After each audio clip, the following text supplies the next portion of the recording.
Hello guys, among utang ngasi kangleipak na viewer mayam butaram na ukjari ay ngasi blog ti ay mayam na igi bike sigi matang da hangri po wahang do adugi ade pakhuma na pigay de mayam na tong na da ba thi ba ai je waram na de mayam na tong na da ba mung thi ba tonga na ta da la sa ngo sa kibra kham na te de QnA blog ni sem do je bike sigi matang da ai sigi matang da na te ko ai mayam na khangding ba do ai di yam lai ba ne yam lai na taw ne de mayam na Chuchampur da oi ba gi lap na taw ne ngamoi ga khanjab da dum dam ta khan ga no ai de nơi ở đây là workshop tôi làm lại tổng vốn ngầm này tôi may nó không những mà cái máy tông nó khuất vào nói mà tăng được tôi đấy là sĩ vlog sẽ họ cái đó là gross là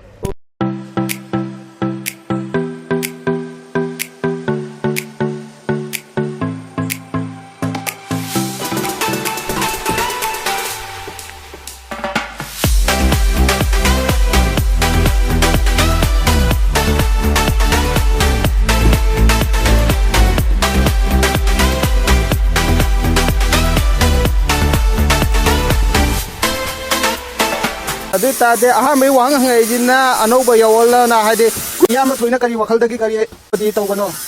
at question are sige ay na gari je modi taw gi beje kamra ay na modi taw jai sum ay na pamja baje ay de ano wang puthu ko pam bai ta ai de mi na taw na da ba ay na keno ma posak ama puthu ga taw da pam ba adugi wakal dagi modi ase taw gim ne ay de amu ahan ba laina ba sel du lai ta ba ko sel du lai tam na de mi na taw na ba pot se tông ninh đó phải tại mi nó tàu được bạn nó ôm phụ thuộc vào tôi em pam giờ vậy, đúng không mấy wakal khai vậy, cái modi sẽ tàu này hay ra khốt là cái tàu thì nó tên có modi sẽ, đó mà thằng cái question na, question gì nó horizon na hàng bạc, cái bài modi tàu đó kana pun là cái tàu đi nó hàng bạc, bro, ấy cái bài modi tàu thì không ra, thấy cảm tàu để ấy cái baba cái nó body modi tàu body răng cái gì nó baba tàu răng cáp phục vào body cái gì, đó engine gì nó cái engine gì nó, ở khối ibai đó, ấy gari pipi này ibai đó, đó là engine cái tàu rồi, đó cái mà thằng cái question là xin na, video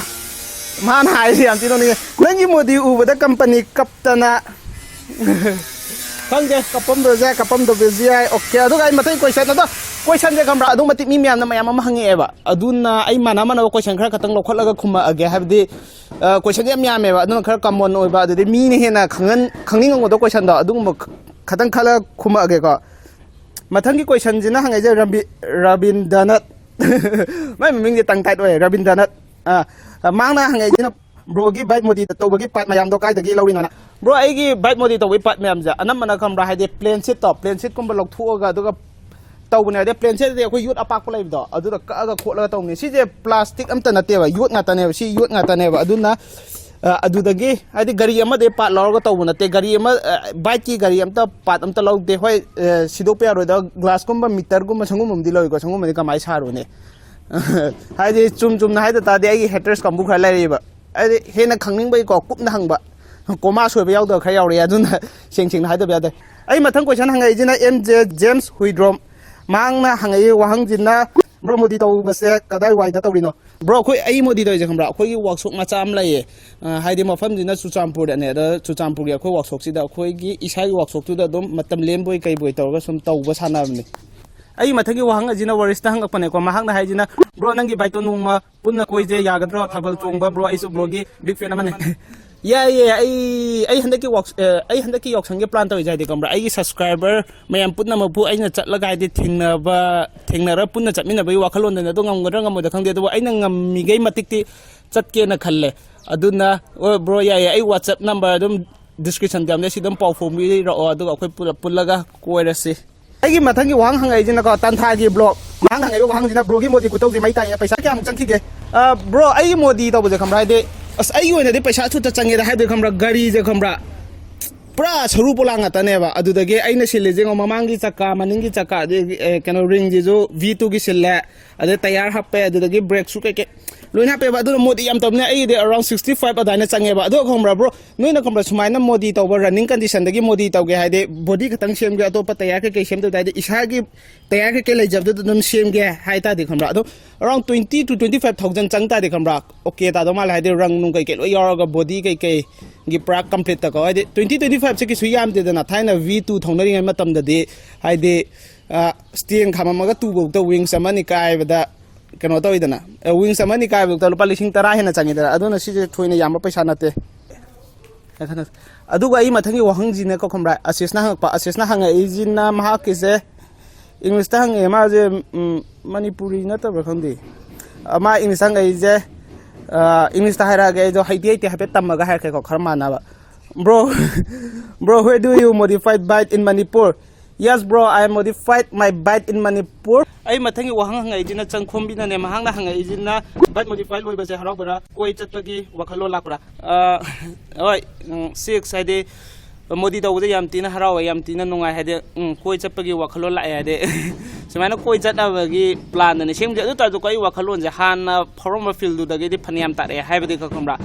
ahama saba horpa dadi yamna plan mayam la medu yam kuina changib dadi matam lembu khoi poi sagi nina aduna sum haide apambagi changa sum di handare adobo aina kharanga de tawdab laite matam thingaju ngallaju aduna tawdi tawne aduga ai mathangi wahang asina hanga ijina ko komra gonjelo na gari dugi makonda fajana amtang o camera da khitang lapakna namaga aide khoi bro na hangai wahang di si de gari thauraga tawk tabero aduna si jai petang thauraga tawra age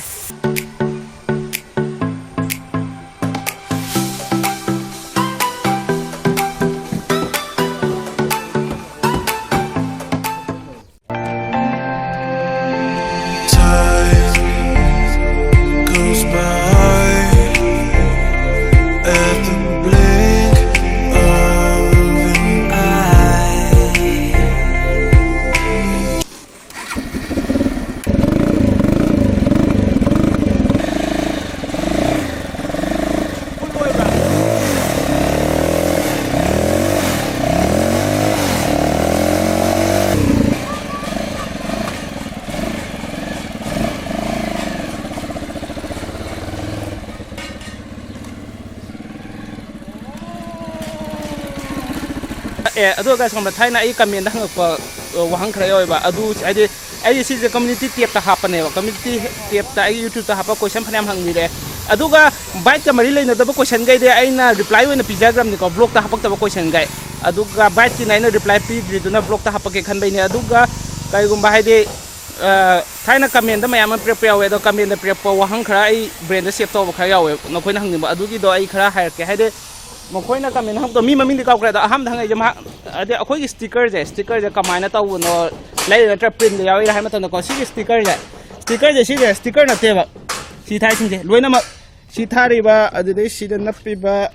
Soma जे sticker अमत नते सी जे केनो नेबा रंग काप मतम the कमरा कएदना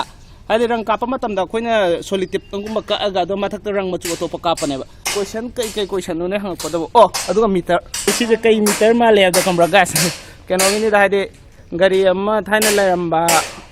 गाड़ी अमा थाइना लेरंबा दो हादे एलिमेंट की गाड़ी दो वेस्पार एलिमेंट अरिबो दो अदुगी मीटर दुने सिगी मीटर जिना आई कई केने हम हंगपने दो खकन निंगम ता को अदो चिथब योक्ता दे कमेंट बॉक्स आरो ओ अदुगा आई ब्लॉग सेम द को QnA ना तब मते मते तो तुम हपके को हादे अदो म्यूम ना हादे सेंजर पार्ट से आई सेंजर पार्ट क्रोम ओके सेंजर पार्ट से सेंजर पार्ट से बेन याम तोइदना सी बेन याम तोबजे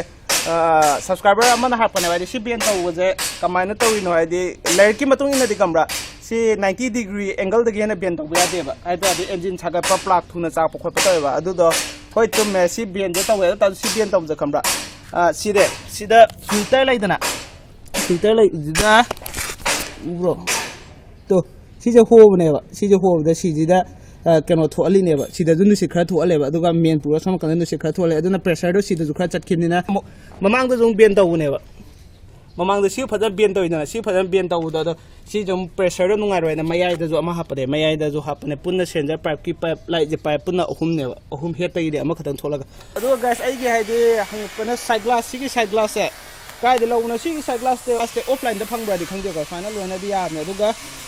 अन कपना ऑनलाइन फंग मने ऑनलाइन दे कखिमने ऑनलाइन कप से अमेज़न ने कखने सिना खोय कखनिंगा जो लिंक दो डिस्क्रिप्शन दा हपंग गे दे दम लो कप याने एना कप मतन दा 480 कैन कपने दो प्राइस दि ऑफ लेवल लाइतबगे चेना बो खना बा कई कई मयाम यावइदना अदुना तमंगम दे गाइस नसिगी द मते मतंग सिदा ब्लॉग असे लोसन जरगे मतंग ब्लॉग लाक्रिबो मयाम पुन्ना काइनर से बाय बाय ताтай मतंग ब्लॉग तंग थिंगना से को मयाम पुन्ना ngasi nungai bam ko tes mana dum nungai na lebramo sana leba kangleipak na yai fa thau jan hai bi he ima